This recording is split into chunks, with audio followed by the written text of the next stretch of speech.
Hello students, welcome to Sagar Sharma classes.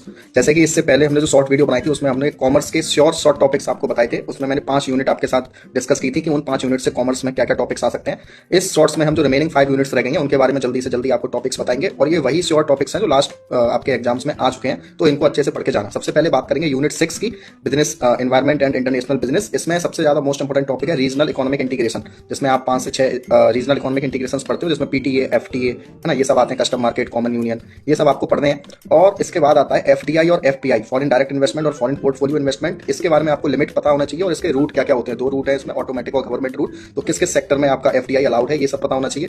तीसरा जो important topic है इंटरनेशनल बिजनेस का, वो है balance of payment. Balance of payment का पूरा स्ट्रक्चर पता होना चाहिए। 2 तरीके के इसमें अकाउंट बनते हैं, करंट अकाउंट, कैपिटल अकाउंट, उसके बारे में डिटेल्ड में आपको पढ़ के जाना है। यूनिट 7 पे आते हैं, बिजनेस मैनेजमेंट एंड एचआरएम। इससे जो टॉपिक आएंगे वो प्रिंसिपल्स ऑफ मैनेजमेंट आएंगे। उसमें मेनली हेनरी फेवल और एफडब्ल्यू टेलर के प्रिंसिपल्स पता होने चाहिए, और मोटिवेशन थ्योरी मोस्ट इंपॉर्टेंट। इसके अंदर मैस्लो, हर्ट्जबर्ग, ब्लूम एक्सपेक्टेंसी थ्योरी और जितनी भी मोटिवेशन थ्योरी है उनके बारे में पता होना चाहिए।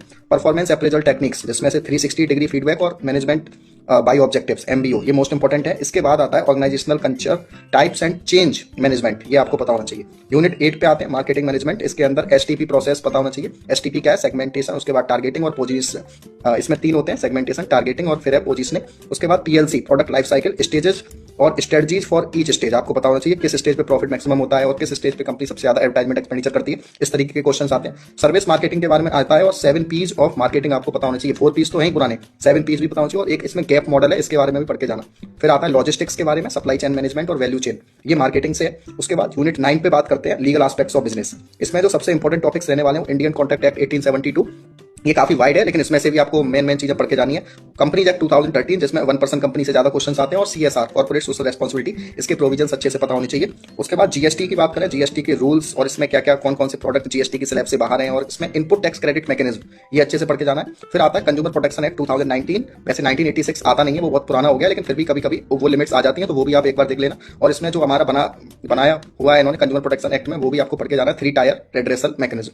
यूनिट 10 जो लास्ट यूनिट है, income tax and corporate planning, इसमें जो असेसमेंट ईयर अभी 25-26 चल रहा है वो आपको देख के जाना है, और इसमें स्लैब देख के जानी है आपको 2025 से 26 की, जो न्यू टैक्स रिजाइम है जिसको डिफॉल्ट रिजाइम बोलते हैं, और ओल्ड रिजाइम जो है उसकी टैक्स कंपैरिजन पता होना चाहिए। डिडक्शंस वैसे तो 80C से 80U तक है, लेकिन मेन जिससे बार बार क्वेश्चन रिपीट होते हैं 80C, 80D, 80G और 80TTA, ये पढ़ के जाना है। रेसिडेंशियल स्टेटस मोस्ट इंपॉर्टेंट है। Rates for the individual as well as HUF, क्या क्या टैक्स रेट होती है ये पता होना चाहिए। और मोस्ट इंपॉर्टेंट टॉपिक है टैक्स अवॉइडेंस, टैक्स इवेजन और टैक्स प्लानिंग और टैक्स एडमिनिस्ट्रेशन, सॉरी, ये सब भी पढ़ के जाना है। तो एक बार इन सारे टॉपिक्स को देख लेना। अगर इनके अलावा आपको लगता है इन 5 यूनिट में और भी कोई एक्स्ट्रा टॉपिक है जो बार बार रिपीट होता है, तो वो भी आप जरूर पढ़ लें। Thank you.